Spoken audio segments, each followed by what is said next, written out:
நமஸ்தே ஸ்கந்தாஸ் இந்த யூடியூப் சேனலில் இப்போ நம்ம மத்தியமாக ஃபஸ்ட் பேப்பரில் வரக்கூடிய போயம் இஆர்சி தான் நம்ம பார்க்க போகிறோம்.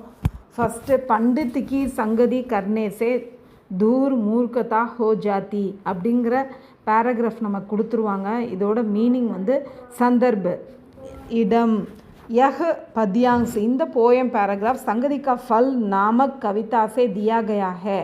இந்த போயம் பேராகிராஃப் சங்கதி கா ஃபல் அப்படிங்கிற கவிதையிலேருந்து கொடுக்கப்பட்டிருக்கு. யஹ் பத்यांश. இந்த போயம் பேராகிராஃப் ஹமே அச்சோங் சே தோஸ்தி கர்னேக்கோ கஹ்தா ஹே. நம்மை நல்லவர்களோடு நட்பு செய்ய சொல்லி, அதாவது ஃப்ரெண்ட்ஷிப் வச்சுக்க சொல்லி சொல்லுது. பாவார்த்த மீனிங், பண்டித்தோं के साथ रहने वाला मूर्ख भी, பண்டிதர்களோடு இருக்கக்கூடிய முட்டாள்கள் கூட ஹோஷியார் ஹோ ஜாத்தா ஹே, அறிவாளி ஆகி விடுகின்றனர். சாலாக்கோं के साथ रहने वाला स्वयं चालाक हो जाता है. தந்திரக்காரர்களோடு இருக்கிறவங்க தானும் தந்திரக்காரர்கள் ஆகி விடுகின்றனர். ஏ சப் உதாரணம் ஹமே யஹி பாத் சிக்காத்தே ஹே. இந்த எல்லா உதாரணமும் நமக்கு இந்த விஷயத்தை தான் கற்றுக் கொடுக்கிறது. ஜெய்சே சங்கதி வைசா ஃபல். எப்படிப்பட்ட ஃப்ரெண்ட்ஷிப் இருக்கிறதோ அப்படிப்பட்ட பலன் கிடைக்கும் என்று. விசேஷ்தா, ஹம் ஸ்வயம் அச்சே ரஹேங். நம்ம நல்லவங்களாக இருக்கணும். அவர் அச்சோங்கி சங்கதியுமே ரஹேங்.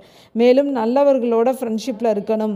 கொஷினை பார்க்கலாம். இப்போ நம்ம பண்டித் கி சங்கதி கர்னே சே தூர் மூர்க்கதா ஹோ ஜாதி ஹே. பண்டிதர்களோட நம்ம ஃப்ரெண்ட்ஷிப் வச்சுக்கும் போது நம்மளோட முட்டாள்தனம் விலகி விடுகிறது. பர் சாலாக்கோं की சங்கதி சே புரி சால் ஹி ஆ ஜாதி ஹே. தந்திரக்காரவங்களோட ஃப்ரெண்ட்ஷிப் வச்சுக்கும் போது கெட்ட தந்திரம் தான் நமக்கு வருகிறது. சுனோ உதாரணம் ஏ சப் ஹம்கோ சீக் யஹி ஹே. பாருங்கள், இந்த எல்லா உதாரணமும் இந்த கல்வியை தான் நமக்கு, அதாவது இந்த பாடத்தை தான் நமக்கு கற்றுக் கொடுக்குது. சிக்லாத்தே ஜோ ஜைசி சங்கதி கர்த்தே ஹே வே வைசாஹி ஃபல் பாத்தே. நம்ம எப்படிப்பட்ட ஃப்ரெண்ட் வச்சுருக்கோமோ அப்படிப்பட்ட பலனை தான் நம்ம அடைகிறோம் அப்படிங்கிறது தான் இந்த போயத்தில் நமக்கு சொல்லப்பட்டிருக்கு. அதை தான் சங்கதி கா ஃபல், அதாவது நட்பினுடைய பலன் அப்படின்னு சொல்லியிருக்காங்க.